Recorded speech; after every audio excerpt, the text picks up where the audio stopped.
Hello everybody and welcome to the Head First Project, where it's all about attacking life head first. Thank you for listening. My name is Nate Hoffman. I'm your host. Today is Monday Massacre.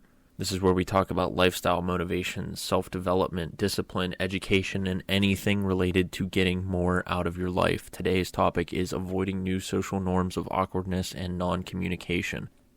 Before we get into it, if you guys have not checked out Saturday's episode where we talk about the basic principles of skeletal muscle, check the links on Instagram. I have the podcast up on YouTube, SoundCloud, and Spotify for you to listen to. In the last 5, 10, 20 years, you have seen how much society has shifted. So much has happened, so much has developed. Physically, socially, emotionally, technologically, anything you can think of, society has changed a whole lot. Even in the last 5 years, it's such a short amount of time, but so much change has happened.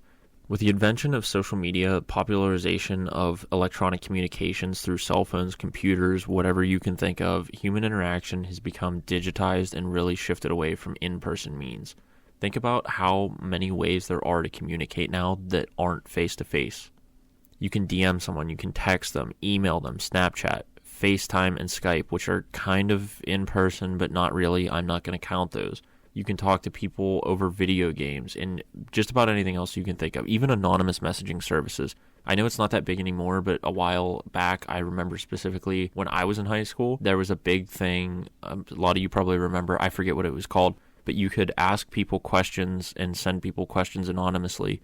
You don't even know who is contacting you. You're talking to these people and communicating with them, and they don't have a clue who's sending them the message. That gives you that even greater anonymity of not having to face the person and them knowing who you are. You are not facing them, and they have literally no clue who is sending them these messages. And not that many people talk on the phone anymore, like to have an actual voice conversation over the phone. A lot of this communication is just dying and disappearing. People are only messaging and that sort of stuff, and it's really fading away from what it used to be. Way back when, I say way back when like it was 50 years ago, but we all remember like 10 years ago, if you wanted to talk to someone, you either went and talked to them in person or you called them on the phone. Even if you called them on the phone, most of the time, that's going to eventually lead to an in-person conversation at one point or another. Especially if something needed done, people would go and talk to each other in person. If you had a conflict, if you needed something from this other person, if you wanted to know something, anything that you had to deal with that person, typically you have went to talk to them. But now, if something needs sorted out, it's almost always done electronically. This can be said especially for when things are uncomfortable. People don't like confrontation at all. If you need to respond to something, if you need to answer or ask an uncomfortable question, deal with a conflict, initiate a conflict, clarify things. People hate conflict, hate conflict so much that they will do anything they can to avoid it. Even if it's not a violent, physical, risky confrontation that can lead to severe problems, people just avoid it at all costs and are going to shift towards this remote communication so they don't have to deal with it. Even if there's not any issues at hand, it's really common for people, even in the same fucking room, to communicate electronically. How often do you see people that are in a house together in the same room and they're texting and Snapchatting each other from across the room, not even talking to each other? It happens all the time. Don't get me wrong, there's advantages to that. If you are out now and you're in public or around a group of people that you might not be super familiar with or super comfortable with, I'm sure how many times technology has helped them get out of a bad situation. If you are getting into a bad or uncomfortable situation, now that you have that luxury to text the people you're with or whatever you need to do and tell them, hey, I don't like this, I don't want to be here, it's time that we go. That is a really, really valuable thing that we have the ability to do now, but that's beside the point. That's like an extreme case scenario. I'm just talking about like sitting in the living room when people won't speak to each other and they text each other from the same room. Really? Why do people do that? I don't understand this. How many times do you sit in a room or have sat in a room with other people and you're not with that person because you live with them, but because you planned that time to spend with the person, and everyone's on their phone not interacting with each other? You'll go and you'll set aside this time and go to the other person's house, or they'll come to your house to spend time together, and you just sit on your phones and ignore each other. Even out in public, how often? This is what drives me nuts. This is one thing that pisses me off more than like anything else in the world. Out in public, at a restaurant specifically, you see people sitting at a table and they're on their phones. They're not even looking at each other, they're not talking to each other, they're not saying a word. They will go uninterrupted for minutes at a time, not even acknowledging each other. Even if they have their food, it's not like they're just waiting for their food to get there. Their food will get there and they stay on their phones and it's like the other person isn't even there. If you've ever had the unfortunate time of having to eat somewhere by yourself at a restaurant, you're going to sit there on your phone so you don't look like a weirdo just staring at the wall while you eat your food. But if you're with another person and you're on it the whole time, what the fuck are you doing? Pay attention to that person. Like, that person set their time aside. And especially, it's even worse if you're both doing it. You've set that time aside for each other, to be with each other, to eat together and spend time. Act like you care and have a conversation with that person. And it's especially bad for younger people that go out with family members, or specifically older family members like grandparents. This makes me want to walk up to a little kid and just shit rock him with whatever he's eating in front of him. I want to pick up that tray and just club him in the face with it. If your grandparents take you out to eat and you sit there, you're one of those kids that sit there with your phone in your hand or AirPods in because you're the best thing to ever happen to the world, you are the worst person on the face of the earth. They took that time to spend with you and you won't communicate, and that is all they want from you, and they're being nice and generous to you. You are the worst kind of person, and you need to stop doing that immediately. That person has set aside that time and everything for you, and you can't even give them the little bit of conversation for that short amount of time.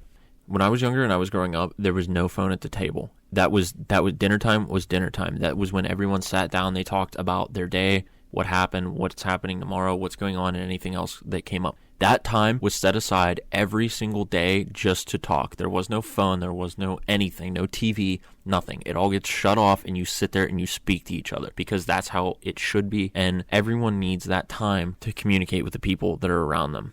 All that being said, if you are out somewhere with someone and something important happens, like if you get an emergency phone call or if you get an email or a call from work and you need to deal with it real quick, just appropriately say, hey, I gotta handle this. Do what you have to do, take a minute, and then put your phone away. Don't sit there and ignore the other person. Make it clear what you're doing and why you have to do it, but then draw the line as to what the really important, immediate necessity things that have to be dealt with and what is just the bullshit.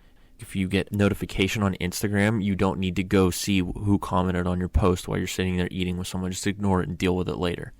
And that's where another big issue comes in that I see all the time, especially with society now and how kind of messed up a lot of people are. If you use your phone and you put it away, or I do this a lot, if I look at my phone for something, I'll set it like face down on the table. And what that tells that other person is, hey, I'm no longer interested in this. I don't care what comes across my phone. I'm giving you my full attention. That's why I'm not even looking at what pops up on the screen. That's how it should be. It shows the person, I'm not paying attention to that. You have my full attention right now.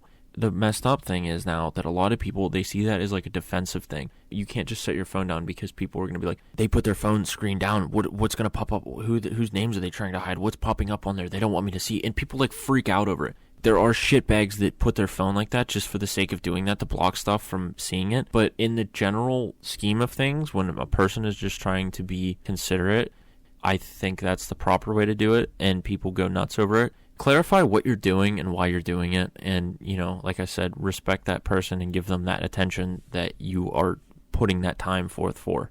With all this technology, you have all these options at what I would call artificial communication, any sort of electronic communication that is not talking to someone in person. A lot of people have a dependency on these type of interactions and can barely get by otherwise. But before I go and rip all of that apart even more, I do have a positive thing to say about it. One thing that I really do like about technology for communication is the luxury of time to respond. Unlike having a conversation in person with someone, you have time to think about your response before you do it. Whenever you're talking about something in person, you have to immediately just keep up with the flow of the conversation and just keep going. Whenever you have a conversation, someone doesn't say something, and then the other person sit there and stare at them, 30 seconds of silence while the gears turn and they figure out what is coming next, and then that person says something, and the other person stands there for 30 seconds and just blankly stares at them. No, you don't do that. That's weird. That's not how things work. Whenever you have a conversation, everything flows, everything's at real time. But whenever you have these electronic communications, you have the luxury of time to respond, where you can think about what you're going to say, you can write it down, you can reread it, you can edit it, you can review it, you can rethink it, and then you can send it. So whenever you're having a conversation with someone in person and they piss you off, you don't just fly off the handle and just start shooting all kinds of shit at them and then think back later, wow, I really didn't feel that way. I was just pissed off at the time. I wish I wouldn't have said that. Or if someone's got you all hyped up and you're on cloud nine and you just start agreeing to all kinds of shit, and then you look at it later on and you're like, wow, I got myself in way too deep. I was just really excited and I started agreeing to all this stuff and I don't actually want to do it. Whenever you are responding electronically, having a conversation like that, you can look at their message, their email or whatever, and you can think about it for a while. You can think about what you really want to say. You could take minutes, hours, days sometimes. I mean, how often do I not get back to people? It takes me days sometimes. If you really need to think about what you want to say, you have that luxury of doing that. And I think this is a big thing whenever it comes to professional writing. If you're sending emails for work or school or texting someone about something that's really serious and has some gravity to it, you can take that time to think about what you want to do and really develop the best response you possibly can to get your point across and not have it taken the wrong way and get all your ideas into it without just dumping the first thing out of your mouth that comes to your head. This allows you to have a much more concise and developmental conversation without having to think on your feet and just spout everything out like a machine gun, which is a positive thing and a luxury to be had when using technology to communicate. On the other hand, though, being able to communicate in person is a key thing. No matter what, people will always have to communicate in person in their life at some point. And if you consistently rely on these technological artificial streams of communication, your time to respond is going to become a crutch to you. Having that distance and that anonymity from people and being behind your screen, having that shield is going to be a luxury at the time, but it's going to turn into a crutch that you get used to and you cannot function without when it comes time to do so. Look at younger people now. I'm in my 20s, but people a lot younger than us, if you have younger cousins, brothers, and sisters, how often do you see this generation that has come up around technology, nothing but technology? They've had a phone in their hands since day one, and they're always used to being on the computer and the phone, talking with people, texting people, messaging people, Snapchatting people, and that's just what they're used to. When you take them out into public and they see one of their parents' friends, someone that they're not really comfortable with and super familiar with, they'll ask them a really simple question. Your mom talks about you all the time. It's really nice to meet you. How are you doing? And they'll just stare at them. They'll just blank out and fucking stare at them like they just witnessed a murder. It's a simple question that has no depth to it whatsoever. Greeting. And the kid will stand there, stare at this person, look at their mom, look at everyone around them, and just not say a word. They have literally no clue what to do in a situation like this, and it's just a normal conversation. They freeze like a deer in the headlights, and they have no idea what's going on.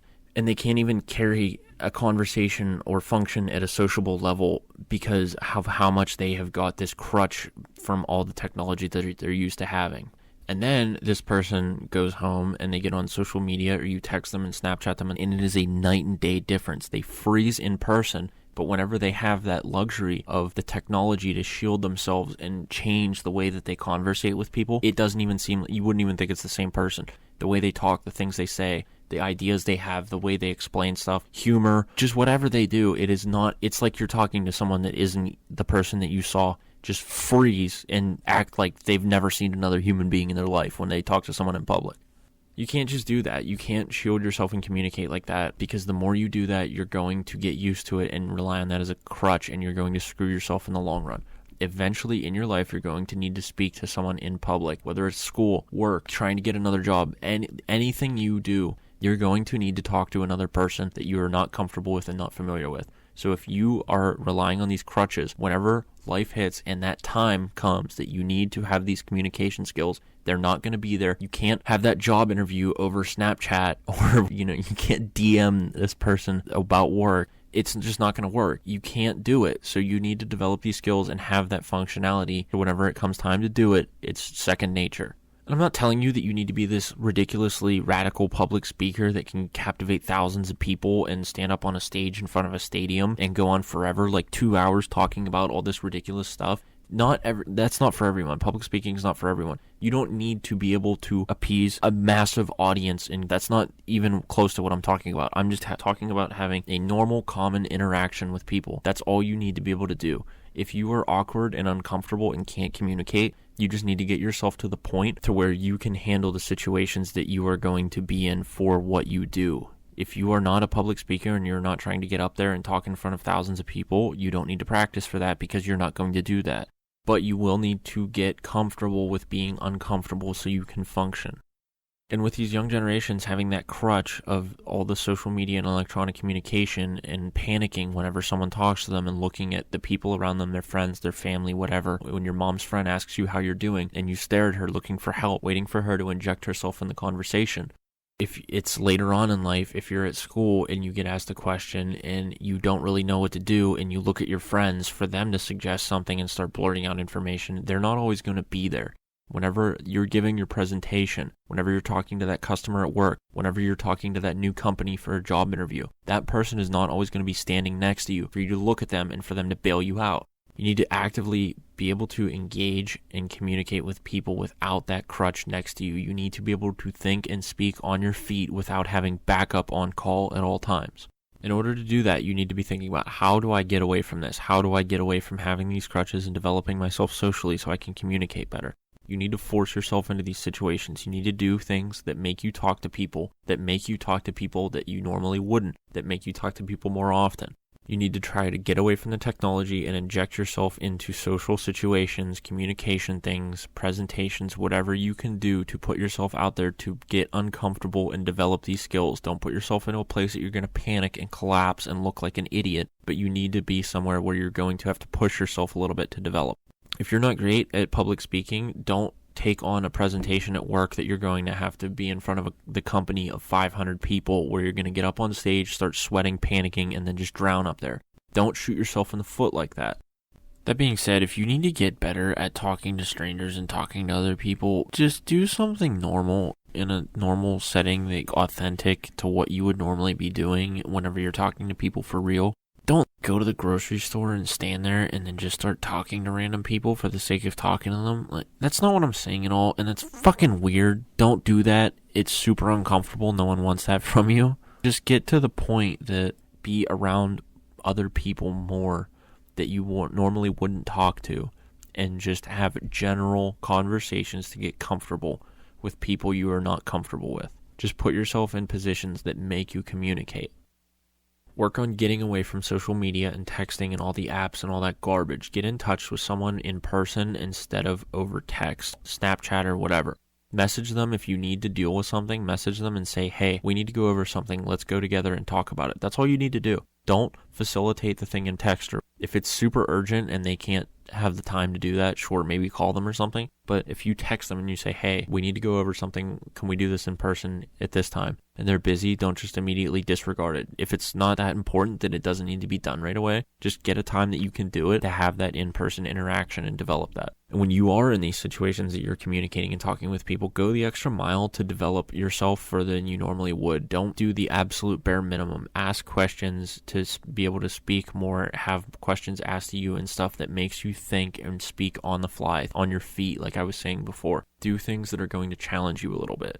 And practice for what you're going to do. If you need to be better at talking to a person one-on-one for sales or consultations, do that. Get better at talking to people one-on-one by talking to people one-on-one. If that's what you need to practice, practice that. If you need to practice speaking in front of people, big groups of people, do something like that. Don't put yourself in a position that you're going to fail and panic, but at least emulate the situation that you're trying to practice for.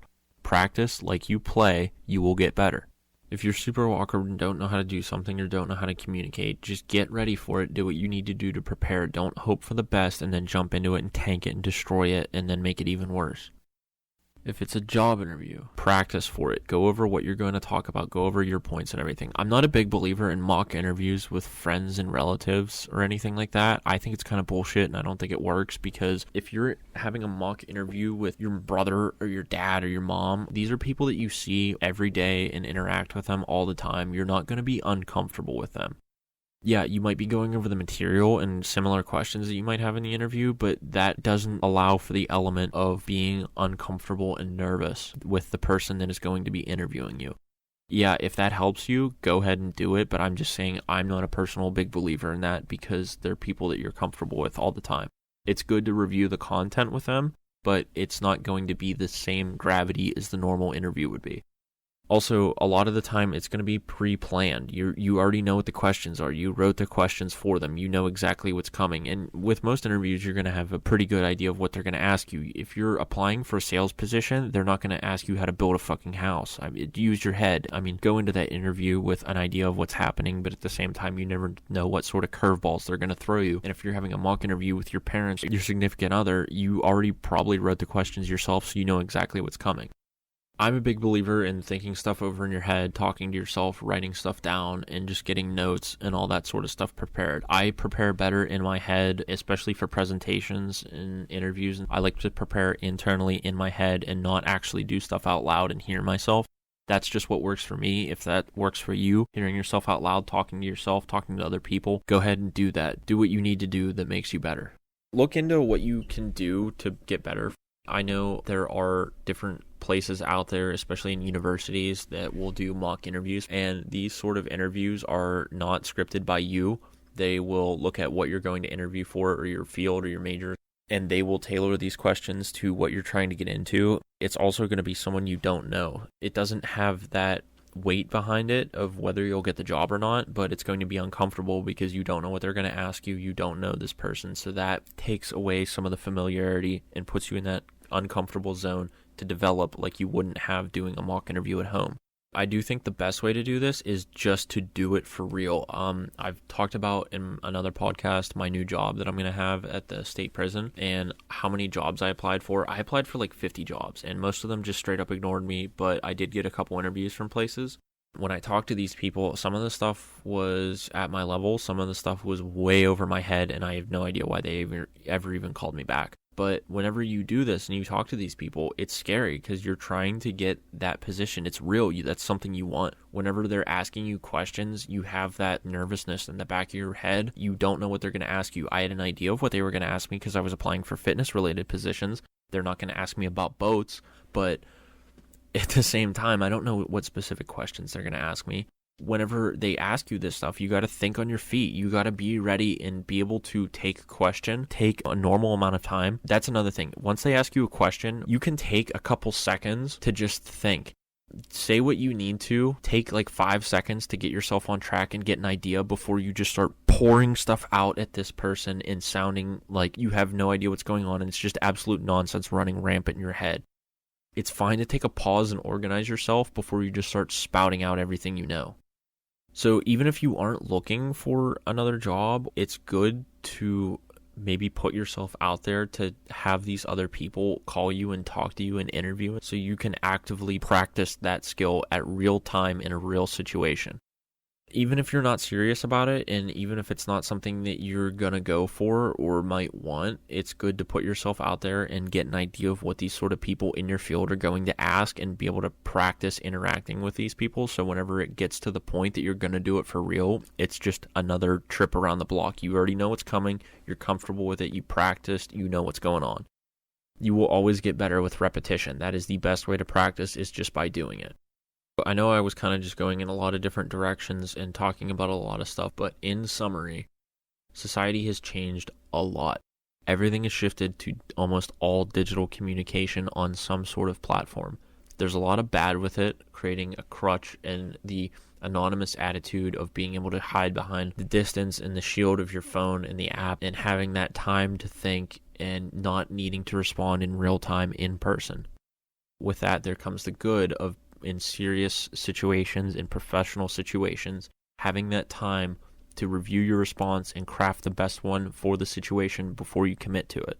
But no matter what, you're going to need to communicate in person eventually, no matter what. There is no avoiding it. So you need to shift away from these crutches of digital communications so whenever the rubber hits the road, you're ready for it.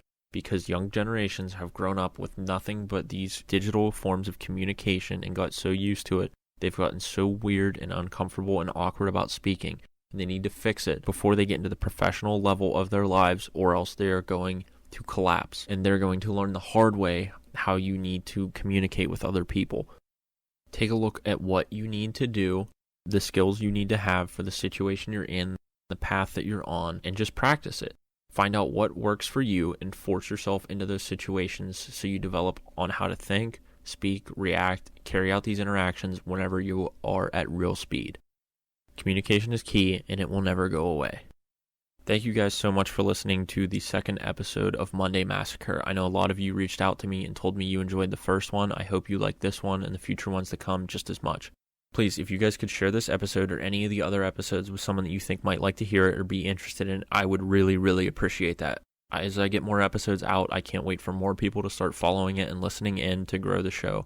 If you guys think of anyone that would want to hear this, please don't be afraid to share it with them. That would help me out so much.